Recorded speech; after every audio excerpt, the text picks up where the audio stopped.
துறைகளில் இரு நாட்டினரும் இணைந்து செயல்படுவது குறித்து வடகொரியா, ரஷ்ய நாடுகள் ஒப்பந்தம். ஏற்கனவே உக்ரைன் போரில் ராணுவ ரீதியாக இரு நாடுகளும் இணைந்த நிலையில் விளையாட்டிலும் புதிய கூட்டணி. தவறான தகவல்கள் பகிரப்பட்டால் பேஸ்புக், இன்ஸ்டாகிராமுக்கு அபராதம் விதிக்கும் திட்டத்தை கைவிட்டது ஆஸ்திரேலியா.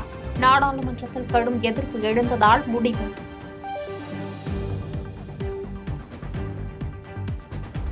உத்தரப்பிரதேசத்தின் மசூதியில் தொல்லியல் துறை ஆய்வு நடத்துவதற்கு எதிரான போராட்டத்தில் உயிரிழந்தோர் எண்ணிக்கை 4ஆக உயர்வு.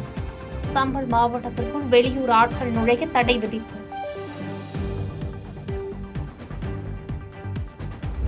ஜம்மு காஷ்மீரின் தோடாவில் கடும் பனிப்பொழிவு. பனிக்குவியலில் ஆடிப்பாடியும் விளையாடியும் மகிழ்ந்த சுற்றுலா பயணிகள்.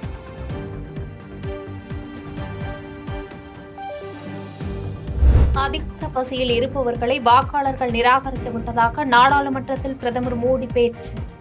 மக்களுடைய தேவைகளை ஒருபோதும் நாடாளுமன்றத்தில் காங்கிரஸ் பேசியதில்லை என்று பிரதமர் மோடி குற்றச்சாட்டு.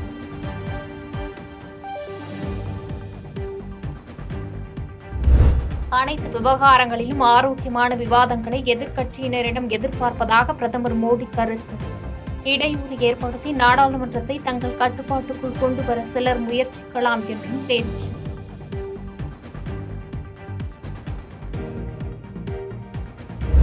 சென்னை கண்ணகி நகரில் விழுதுகள் சேவை மையத்தை திறந்து வைத்தார் முதலமைச்சர் மு.க.ஸ்டாலின். மாற்றுத்திறனாளிகளுக்கு உடல், மனம் தொடர்பான மறுவாழ்வு சேவைகள் வழங்க மையம் திறப்பு. தமிழ்நாட்டில் பெண்கள் மீதான வன்முறைகள் நாளுக்கு நாள் அதிகரித்துள்ளதாக தமிழக வெற்றிக் கழக தலைவர் விஜய் குற்றச்சாட்டு. நீதித்துறையோடு ஆட்சியாளர்கள் இரும்புக்கரம் கொண்டு நடவடிக்கை எடுக்கவும் வலியுறுத்தல்.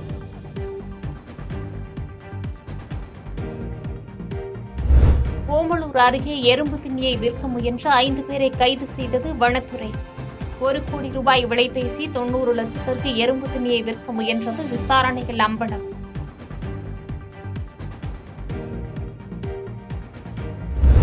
அமெரிக்க ராணுவத்திலிருந்து 3ஆம் பாலினத்தவர்களை பணியிலிருந்து நீக்க டொனால்டு டிரம்ப் முடிவு என தகவல். மருத்துவ ரீதியாக தகுதியானவர்கள் இல்லை என்கிற காரணத்தை கூறி நடவடிக்கை எடுக்கப்பட வாய்ப்பு.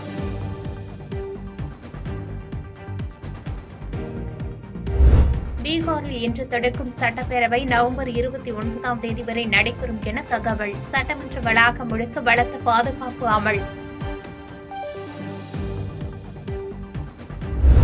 வாரத்தின் முதல் நாளில் எழுச்சியுடன் துவங்கியது இந்திய பங்குச்சந்தை வர்த்தகம். மராட்டிய சட்டமன்ற தேர்தலில் பாஜக கூட்டணி வெற்றி எதிரொலியாக அதானி குழும பங்குகளின் விலை சுமார் 4% வரை உயர்ந்தது.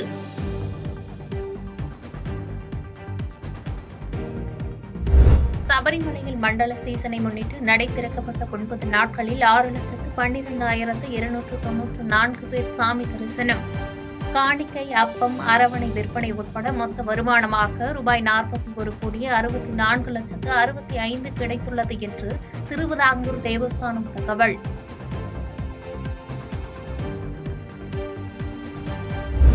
நெசவாளர்களுக்கு தொழில் வரி விதிப்பது தொடர்பாக அறிவிப்போ அரசாணையோ வெளியிடப்படவில்லை என்று அமைச்சர் காந்தி தகவல்.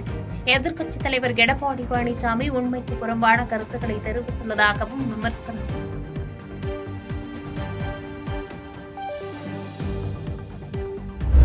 தஞ்சாவூர் மாவட்டம் மல்லிப்பட்டினம் அரசு பள்ளி ஆசிரியர்கள் மற்றும் மாணவர்களுக்கு மனநல ஆலோசனை வழங்கிய மருத்துவர்கள். ஆசிரியை ரமணி கொலை செய்யப்பட்ட சம்பவத்தை அடுத்து அதிர்ச்சியில் இருப்பதாக கூறப்படுபவர்களுக்கு கவுன்சிலிங் வழங்கப்பட்டதாக தகவல்.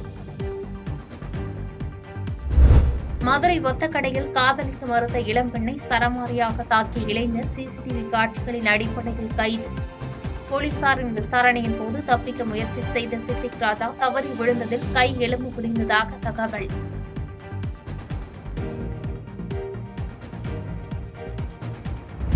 காரைக்குடி அருகே வீட்டில் வைத்திருந்த கோயில் நகைகள் உட்பட 103 சவரன் தங்கம் மற்றும் வைர நகை திருடு போன விவகாரம். இருவரை கைது செய்த போலீசார் அவர்களிடமிருந்து 103 பவுண்ட் நகைகள், 4 கிலோ வெள்ளி பொருட்கள் மற்றும் 1 லட்சம் ரொக்க பணத்தை மீட்டனர்.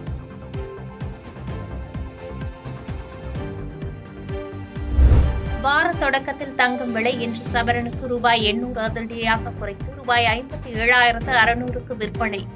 தங்கம் விலை கிராமுக்கு ரூபாய் 100 குறைந்து ரூபாய் 7,200க்கு விற்பனை.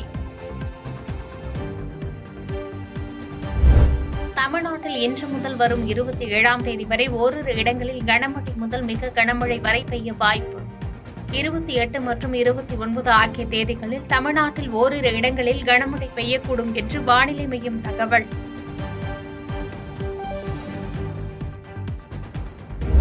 காலிஸ்தான் தீவிரவாத நிஜார் கொல்லப்பட்ட விவகாரத்தில் பிரதமர் மோடி உள்ளிட்டோர் குறித்து செய்தி வெளியிட்ட விவகாரம். கனடா அரசின் உளவுத்துறையில் உள்ள கிரிமினல்களின் வேலை என கனடா பிரதமர் ஜஸ்டின் ட்ரூடோ விளக்கம்.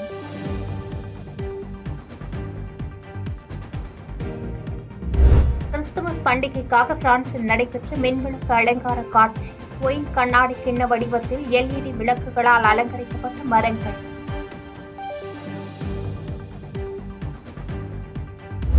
அரசியல் பின்புலம் இல்லாத 1 லட்சம் இளைஞர்களை அரசியலுக்கு கொண்டுவர புதிய பிரச்சாரம் தொடங்கப்பட உள்ளதாக பிரதமர் மோடி அறிவிப்பு. சிட்டுக்குருவியை மீண்டும் மீட்டெடுக்க அனைவரும் முயற்சிக்க வேண்டும் என்று மன் கி பாத் மாதாந்திர நிகழ்ச்சியில் பேசிய பிரதமர் அறிவுறுத்தல்.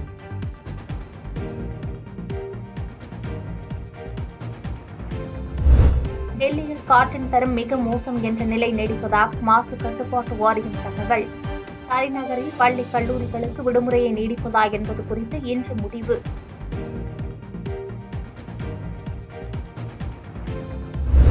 உத்தரப்பிரதேச மாநிலம் பரேலி மாவட்டத்தில் GPS-இன் தவறான வழிகாட்டுதலால் ஆற்றில் விழுந்த காரில் பயணித்த 2 சகோதரர்கள் உட்பட 3 பேர் நீரில் மூழ்கி உயிரிழந்த சோகம்.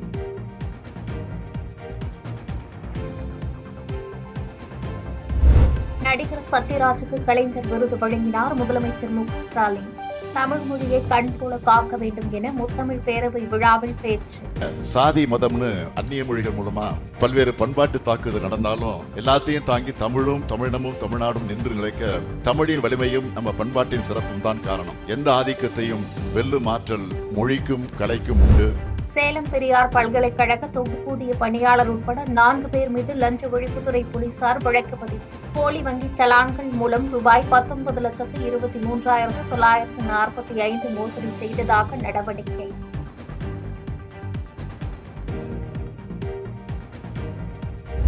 கும்மிடிப்பூண்டி அருகே தேநீருடன் பிஸ்கெட் சாப்பிட்ட 3 வயது சிறுமி மூச்சு திணறல் ஏற்பட்டு பரிதாபமாக உயிரிழப்பு.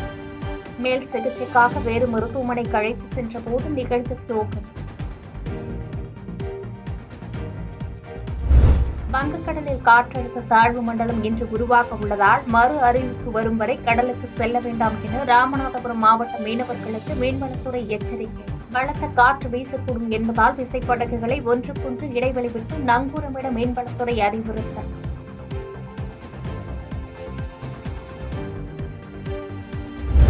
IPL கிரிக்கெட் போட்டிக்கான 2வது நாள் ஏலம் சவுதி அரேபியாவில் இன்று நடக்கிறது. முதல் நாள் ஏலத்தில் 72 வீரர்கள் விற்பனை செய்யப்பட்ட நிலையில் மீதமுள்ள வீரர்களை ஏலம் எடுக்க ஏற்பாடு செய்பவரை கண்டால் நாம் பயங்கொள்ளலாகாது பாப்பா. மோதி மிதித்து விடு பாப்பா, அவர் முகத்தில் உமிழ்ந்து விடு பாப்பா.